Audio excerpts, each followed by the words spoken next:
एक तरफ पाकिस्तानी ड्रामा और फिल्म इंडस्ट्री का शहजादा फवाद खान और दूसरी तरफ बॉलीवुड के चॉकलेट बॉय और rock star Ranbir Kapoor. Fawad Khan limited projects लेकिन हर रोल ने फैंस के दिल जीत लिए। चाहे जिंदगी गुलजार है या कपूर एंड सन्स, फवाद की प्रेजेंस ही काफ़ी है।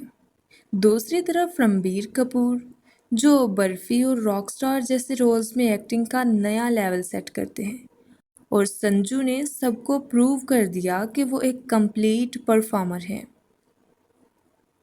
फवाद का स्टाइल ग्रेसफुल, क्लासी और सब्टल एक्टिंग, एक साइलेंट चार्म। रणबीर का style energetic, versatile and full of emotions, एक firecracker performance. Ranbir Kapoor multiple Filmfare awards, national level पर रिकॉग्निशंस। फवाद खान पाकिस्तान के लक्स अवार्ड के किंग और इंडिया में भी फैन फेवरेट।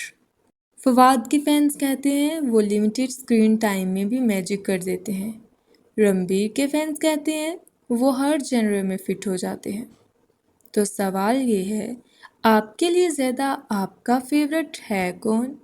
पाकिस्तान का रॉयल चार्म फवाद खान या बॉलीवुड का सुपरस्टार रणबीर कपूर? वैसे इन दोनों में कंपैरिजन तो बनता नहीं, दोनों अपनी अपनी जगह पे फिट हैं, लेकिन आपका फेवरेट कौन है आप कमेंट्स में ज़रूर बताएं। और आपके फेवरेट की मूवी या फिर ड्रामा कौन सा है ये भी कमेंट में ज़रूर बताएं। मिलते हैं नेक्स्ट वीडियो में, तब तक के लिए अल्लाह हाफिज़।